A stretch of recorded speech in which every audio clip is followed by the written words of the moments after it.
Hello and welcome to Redefining the Significance of You Time for You, by you, because of you. My name, for those who don't know, is Denise Drinkwalter, and I'm an empowerment life coach supporting women around the world to lean into and realize the importance of you.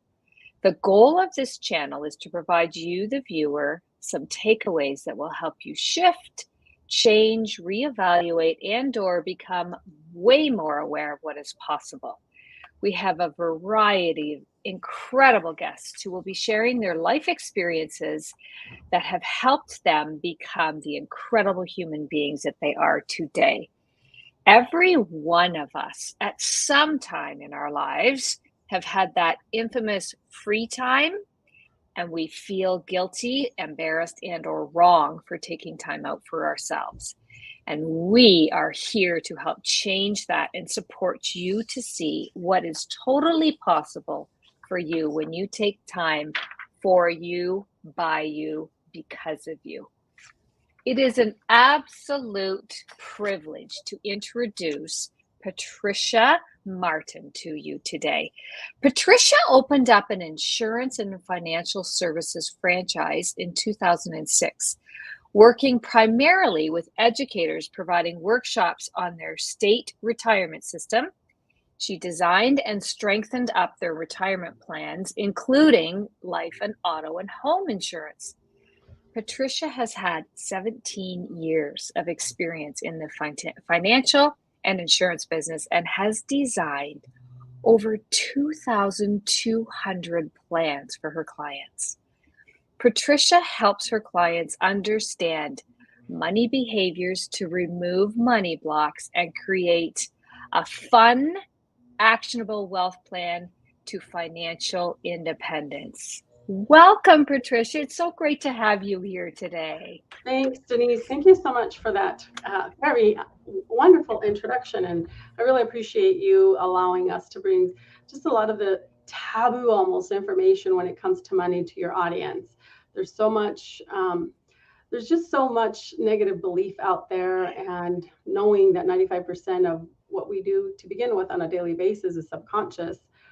I think financial education and financial literacy, especially around the behavioral aspects of money, is something that we all need to at least know maybe 1% of at a minimum, So thank you for having me today, and hello to the audience.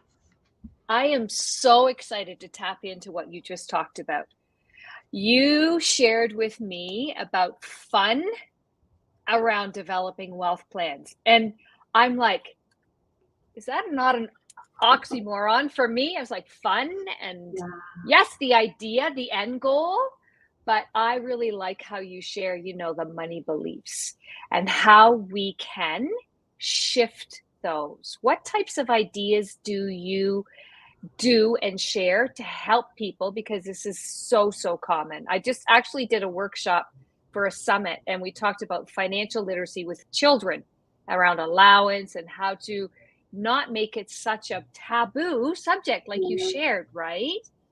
What's some things you would be able to share with the audience? Yeah. I'll share with you that being in front of so many individuals since 2006, primarily working on what I call the masculine energy of money, which by trade, by education, I graduated with a degree in, believe it or not, optical engineering, like micro engineering. My family and I migrated to the United States. My dad used to work here, and so eventually he brought the entire family here when I was really little.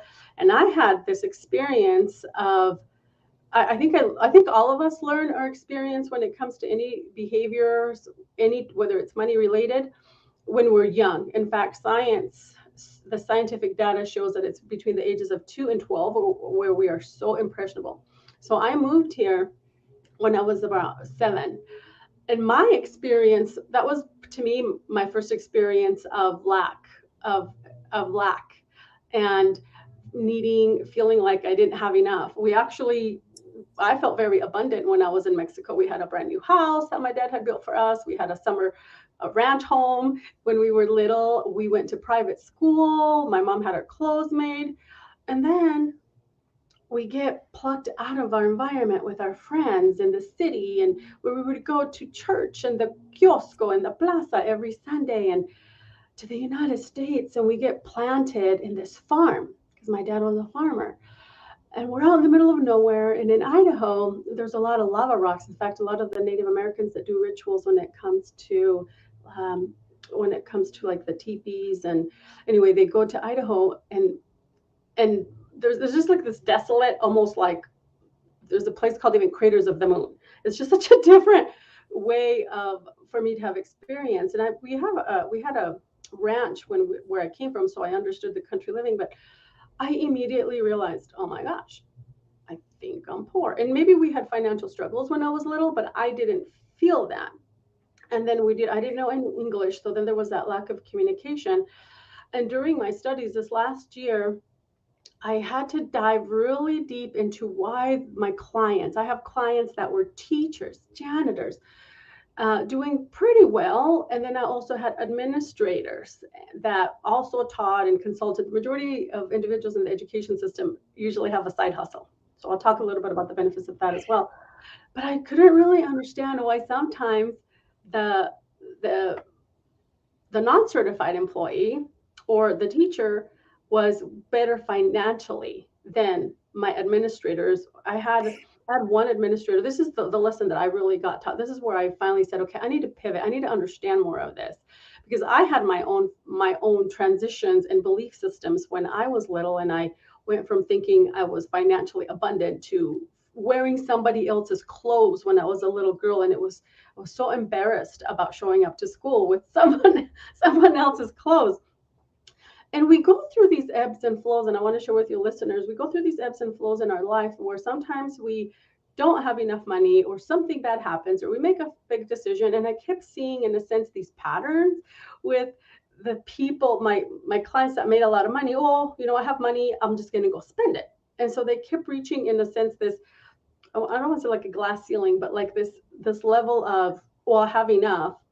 But they didn't really, because when it came to an emergency, there really wasn't enough there. I had one, this is the one situation that really pivoted me to really dive into the understanding of it, is I have a teacher. In fact, my sister's exactly like this. She has been a high school teacher since she was 25, and she travels the world at least 2 times a year. She goes somewhere out of the country. She's in Spain right now on a teacher's salary. And then I've had experiences with my administrators that also had their wives or their spouses that made way more money. But one in particular, I sat down to try. They were in their early 50s, and they had put all their children through school, and they didn't have not even $100. They were making $500,000 a year, and they didn't have at least $100 to put away for their retirement. Now, luckily, he was an educator, so there was a pension, but that's not enough anymore. I do financial literacy courses. In fact, I'm teaching to a group of over 200 people tomorrow, a company I'm doing a financial literacy course with them. And I also teach one at a university, just because I feel like it's so important for us to understand more the behaviors of money. So why the heck is this person in his early 50s not ready for that 40% pay cut? So I dove really deep into the behavioral aspects of money, and they really come from the things that we hear about money. Denise, maybe you've heard when you were little a lot of the phrases, money doesn't grow on trees, or money is the root of all evil. I mean, have you ever heard that? Like, share with me a couple of words that around money. Absolutely. Money doesn't grow on trees. I remember when we were younger, teenagers, and we could drive. There were some times it was not an issue. You could take the car, and other times it was like, no, we don't have money for the gas. Like it was either one way or the other. There was no like, wait a minute, why can I do it last week and not this week, right? Oh yeah, visiting family. As I grew up, we did not grow up having everything. My dad worked on the farm, and then my mom, who was an educated person, she went to college. Back in the women didn't go to college, but she was able to go to college and get a degree. Now she's over here being a housewife and working sorting potatoes, and so we had this experience that, okay, well, I guess that's not for us. And then I experienced a situation in my life when I was 16. I became a mom. And it wasn't like you could just go back to school, your parents take care of your Right. baby. Back when I had my first son, who I love to death. In fact, I'm so grateful for those experiences because he's taught me quite a bit, right? Sometimes, when the student becomes a teacher, that's Yeah. happening for me. And so I had to drop out of high school. And not only did I have to learn English, and I was already of this mindset that, well, we're migrant farm workers. Our job is to come work in the farm and live in these trailers. I didn't remember this, but my mom said that we lived in a box cart. I did not know that. Like, Mom, how did we shower? Like a train car. Right. But my mother, I love that both my mom and my dad had such strengths, different strengths. My dad, and of course, we were all super hard workers, but my dad knew how to go out there. My mom was super, super smart. She eventually got us into the Yep. city. We bought a house.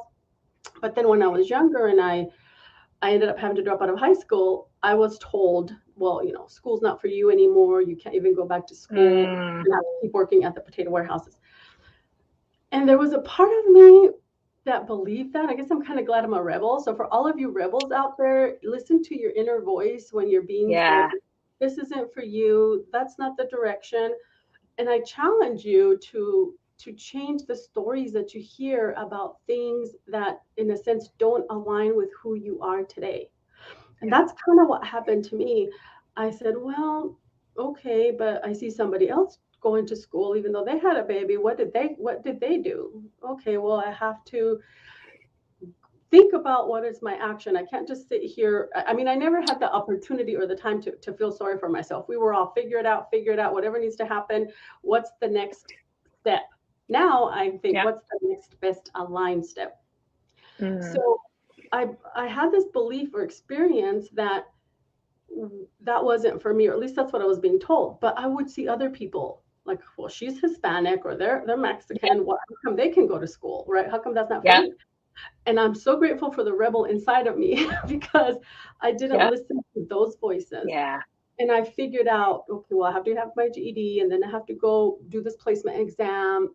And mind you, by this time, Denise, I had 3 kids. I was working full Yep. time. I Yep. was working a little girl. But I said, no, I don't want to stay working in these other. I figured that going to school was going to be the way. So what I have realized that our environment, and here's another note that your your listeners can take. Really pay attention to your, not just the voices in your head or the beliefs that you've heard before. So to me, step number one is, what have you heard about money? And is it Mm-hmm. really true to you today? Mm, Is it really true? When people think, well, I don't have enough money or it's not for me, money is all around us. mm-hmm. And having this engineering background, I learned about energies, like energies Yeah. that we can't see or touch, right? Like we design things with lasers, which we can't see that light. Yep. So upon my studying about behaviors and money and our body and the way that our body responds to our beliefs, there's this little voice within us that if we do it like a little self check. So always be challenging when you're having a mindset conversation, or if you're in a bad financial place right now, or you're thinking you want to pivot, Mm-hmm. take a couple of deep breaths and accept where you're at right now. Because one thing is certain, everything in life will change. There's Right. ebbs and flows. And lean back to another time in your life where you have what I call this lived experience, so that you can anchor the truth, and your body, your mind will go out and help you find the solution, right? You have this Mm-hmm. mindset of, I don't believe that this is possible for me. Well, is that even true? And do you Right. know people that have achieved this, whether it's a financial goal or, diet, there's Yep. these aligned action steps. So my experience and my studies have been that it all begins with whatever money story we heard and the money story that we continue to tell ourselves today. Right. We don't even challenge. Well, is it true? Is it true? And then the next step would be, if you want to have an even better relationship with money, is it true? Then what do I really want? What do I have in my life right now that I want to change or make better? And there's a lot behind the belief system of yourselves and positive self-talk. In fact, one of the things I've told my clients before I started really coaching and guiding them through the belief system, there's a 4-step process that we do that clears out, in a sense, like helps you see the behaviors that you have and how to alter them and change them, and what money archetype is talking to you. So the steps that the next step after really challenging, writing down, where did that belief come from? Was it my mother? Was it my father? Well, was it somebody else in the family? Because we will have mentors, in a sense, family members. I mean, I remember, I know she didn't mean it in a bad way, but I know that my sister-in-laws or my family that told me, well, you're a mom now. Your job is to just be a mom. You can't have a career. You can't really, go make money, work at a potato warehouse. But they were doing it in a sense to help me. I know it was all well intentioned that Absolutely. to do, but that doesn't mean that it's my truth, and it doesn't mean that your readers today, your listeners today, whatever they're hearing, but they have this little voice inside themselves that they want to do more, have more, just have a different experience, to not explore that. Yeah. So our behaviors, you can dismiss them, or you can say, that no longer is my truth, and I'm going to go and think after what my truth is. And that's the emotional, the mental. But then a lot of people don't take the action. And so I think that's the part that I feel so blessed, because I kind of started with the practical part of money. My client that didn't have an extra $100, we're like, okay, step one, let's accept where we are. Let's forgive ourselves. Honestly, Denise, there's a lot of shame and embarrassment when it comes around money. And one thing that I have always been able to allow my clients to see is that it's okay, because the fact that you're even sitting down and having what I call a money date with yourself. Sometimes you just have to have it with yourself. You have a money date with yourself, and you sit down and you say, all right, well, let me show up the best that I can for myself to impress. I do a lot of energy work, and I do a lot of gratitude letters and love letters, and I will sit and write love letters to my house. Even money, when I first started changing my relationship with money, I would sit and write gratitude letters. Thank you for being in my life. Thank you for flowing into me. And then I would thank myself for the ability to create it.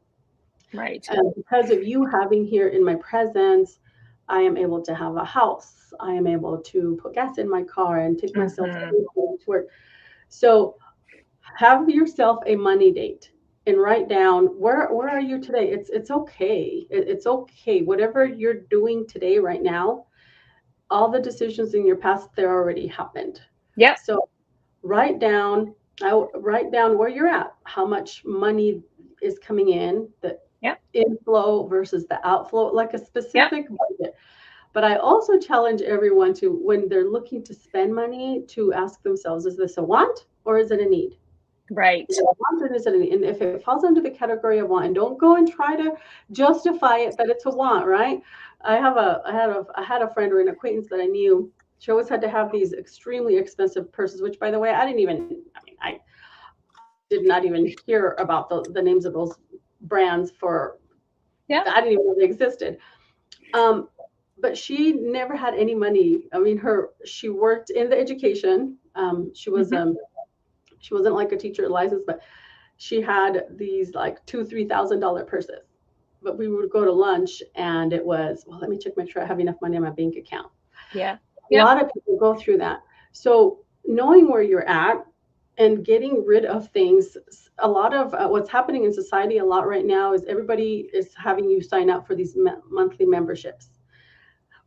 Do you even know what you're paying for? The other day I got one through my account that was $235 for, I don't even know what, like some annual thing. So I would really recommend, on the financial side of it, on the money, the practical money side of it, know where your money is. Think about like I said, money is energy. So think about your friend or somebody you care about that's in your home. Would you not want to know what they're doing if they're there to, in a sense, help you?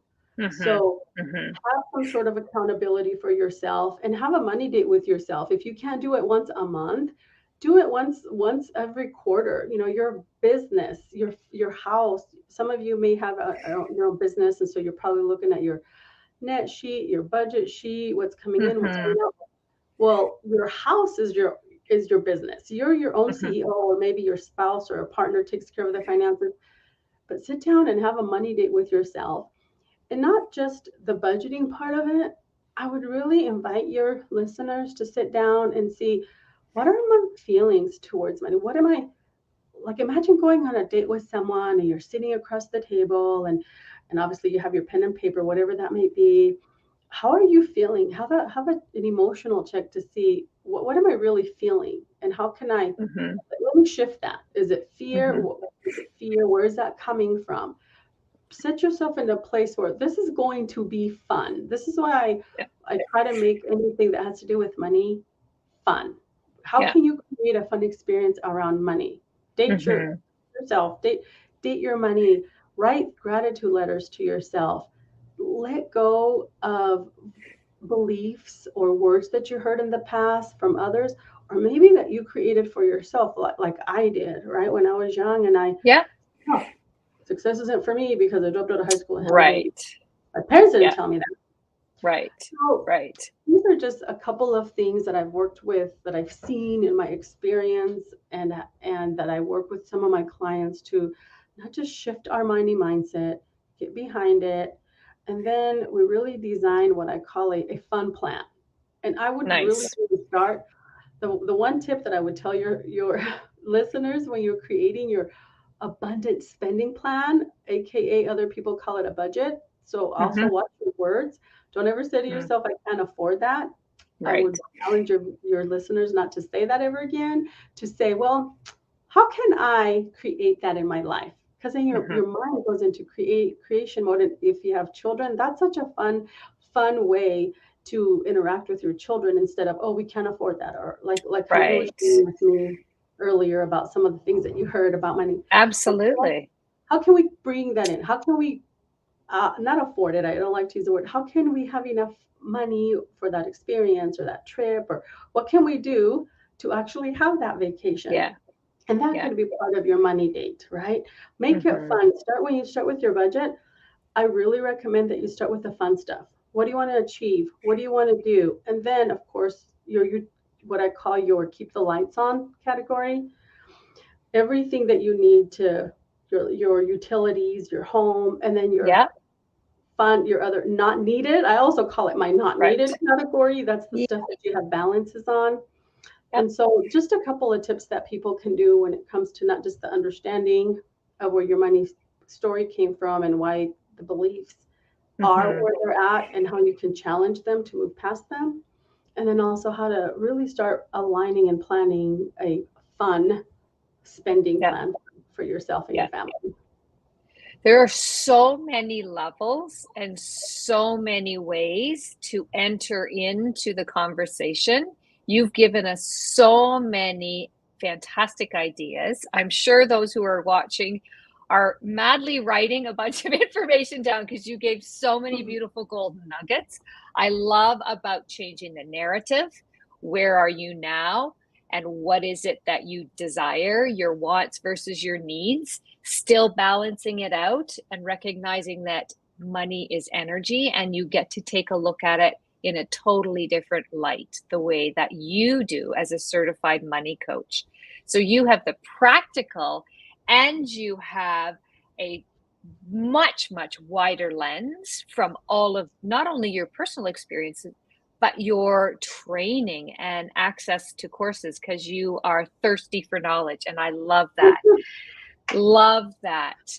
I do have a question for you because I know this is really important to you. Can you share with us why it is important that women, especially women of color, understand how money works and creating generational wealth? You know, Denise, as a woman, we create life, and we are primarily the nurturers of our children. Yep. And still, you see the fight for women wage equality. Yeah. I am very passionate about bridging the gap of wealth in inequality amongst women. And it is because we have the power as the nurturer to change that next generation. And we can do it by educating our children, and we can also do it by showing them how we're showing up in our belief system. So we just have this great opportunity to change the future of our generations, and then they will continue to change. I'm not saying that men don't, but statistically, women are nurturers. Women are the ones that care for our children, and we lead, even in business, from a place of service. Yeah. And so we have that power, and I feel like it is my responsibility to create any change in this world that will help women close that wage, not just the wage gap, but the wealth gap. And it's happening, it's happening. And like, I think 2050, because of the baby boomers, we're going to have I think women will own over 50% of the wealth in the country. But we still have to figure out how to pass that on, and not just that, but the education to the kids. So that's why. So if you're a woman and you're listening, which I'm sure your audience is, remember that you have this power. You have this power that you can totally not just change your life, but the generation after you. And biologically, whether you want to believe this piece or not, this is a huge one. Your experiences today, what you're experiencing at this very moment, your environment, you will pass that on 3 generations. Men only pass it on 2, but we women, we pass it on through 3 generations to our daughter. Like whatever I experienced, I passed it on to my daughter and her children. Nice. When I learned this, it just like blew me away. I'm like, what? Right? Like, that's a lot of pressure, lady. We have so much pressure, but we have so much opportunity. That's the thing that I would love to share. I see how when we first hear that, it's like, whoa, I've got so much to do. But in the meantime, the reality is what is available for us, because we are able to be totally empowered, and the impact that we can have as a result of doing this type of work for ourselves, by ourselves, because of ourselves. So when we start to take that step forward and do the work you've been so passionate sharing here today, we change our energy, which then in turn, like you say, changes down the line, not just as immediate as we think. So I love this. We could go on and on and on, couldn't we? But what I want to do is make sure that everybody knows something that you have available for everyone. They can take a free money archetype quiz that you mentioned earlier, and you can get specific, immediate access to your money archetype. That's so great. Thank you for sharing that. There's a way on our website that you can just go in there and you'll get it immediately. It'll show you, oh, well, what type of, who's driving my money mind bus, I call it, right? Is it the martyr? Is it the warrior? Is it the magician? So there's different of them. So yeah, I invite your listeners to go kind of see where they're at. Where are they on the road to financial independence? Love it, because everybody deserves to have financial independence so that they can be empowered to live the life they choose to live, not just the dream life and I can't. And you are a perfect example, Patricia, being here today, seeing your life journey in a little snippet we were able to access through your conversation today. So thank you for sharing. You're welcome. Thank you for so much. You can find Patricia at www.becomewiredforwealth.com. We'll put all the information in the show notes as well. And I really want to thank you for being a guest. It's so wonderful to have you here today. And for our listeners, for those who are not already a part of the opportunities that I provide, I do give 2 newsletters a week. So if you're not on the newsletter mail list, make sure that you jump into there. We'll put all this stuff in the show notes below. I have a private Facebook group called Moms Struggling Support Group. And I'm always can be found on Instagram, Facebook, LinkedIn, and you can always message me from any of those platforms. I'm always available to support you as you work on transitions in your life, whatever those may be. Thank you again, Patricia, for being here as our special guest. and Thank you, we will Denise, for doing the share. work that you do. I mean, I just want to do a plug in to our listeners. Denise is doing a lot as well for our children and our Jews. I personally am an empty nester, and some of the work that she has done has really resonated with me. So I really recommend that you follow her. Plus, she's so alive and present in all of her social stuff. You could totally pick up tips in less than like her 1 minute session. So thank you for having us, and thank you for the work that you're doing as well for the women. It is my pleasure. We are both driven by passion, aren't we? That's right. Have a great day, everyone.